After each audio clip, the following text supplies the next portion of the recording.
Menggapai Nur Muhammad. Konsep Nur Muhammad bukan sekedar doktrin kosmologi sufistik, tetapi telah menjadi paradigma pemikiran dan amalia bagi seluruh aktivitas kehidupannya dalam bentuk musyahadah Nur Muhammad. Musyahadah Nur Muhammad terdiri dari 3 peringkat, yaitu yang pertama, mengenal diri dan asal kejadian diri. Kedua, mematikan diri. Dan ketiga, menyadari akan sir Allah dalam diri.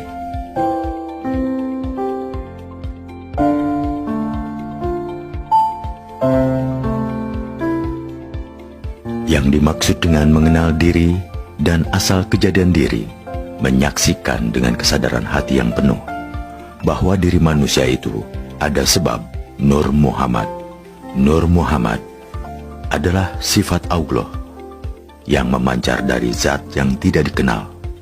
Keberadaan Nur Muhammad sebagai manifestasi sifat Allah tercantum bersama zatnya, karena sifat melekat pada zat dan tidak dapat dipisah-pisahkan.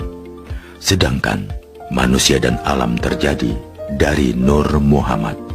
Jadi antara alam, manusia, dan Tuhan, walaupun wujud dohirnya nampak berbeda-beda, namun pada hakikatnya adalah satu jua, karena alam dan manusia hanyalah manifestasi atau pancaran dari sifat-sifat Tuhan. Dalam pengertian itu, wujud alam adalah nisbi. Berpangkal dari pemikiran itu, manusia terdiri dari 2 aspek, yaitu diri sebagai hamba dan diri sebagai insan. Diri sebagai hamba terstruktur dari 4 unsur alam, yaitu tanah, air, angin, dan api. Sedangkan diri sebagai insan terstruktur dari anasir mada, madi, mani, dan manikam. Diri yang diliputi oleh anasir mada, madi, mani, dan manikam naik derajatnya dari statusnya sebagai hamba menjadi seorang insan Khalifatullah. Hakikat diri insan terkandung di dalam manikam, yaitu ruh yang berasal dari Nur Muhammad. Sewaktu berada di dalam taraib, manikam dikawal oleh sahabat-sahabatnya yang 4, yaitu Camariyah, Tubaniyah, Tabuniyah, dan Uriyah. Tubaniyah mewakili istilah jisim latif dari unsur air. Tambuniyah mewakili istilah jisim latif unsur tanah. Uriyah mewakili istilah jisim latif dari unsur api. Camariyah mewakili istilah jisim latif dari unsur udara atau hawa. Keempat-empat sahabat ini tidak lain adalah daya malaikat Jibril, Mikail, Israfil, dan Izrail.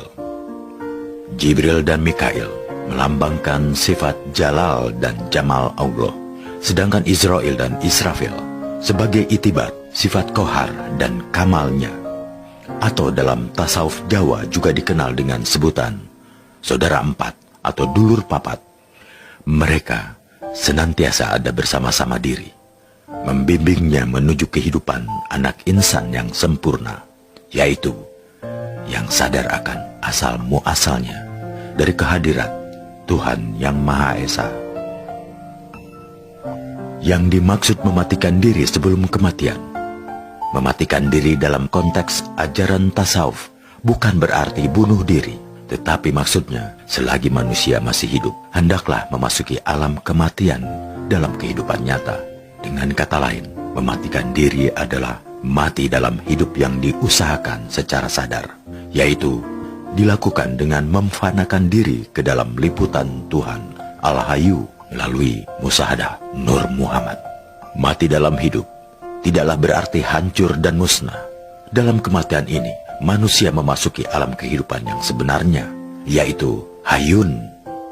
Di dalam Hayyun, wajah Tuhan dapat dipandang, sedangkan memandang wajah Tuhan adalah pengalaman yang diidam-idamkan seluruh penghuni surga. Mati dalam hidup menjadikan hidup semakin hidup.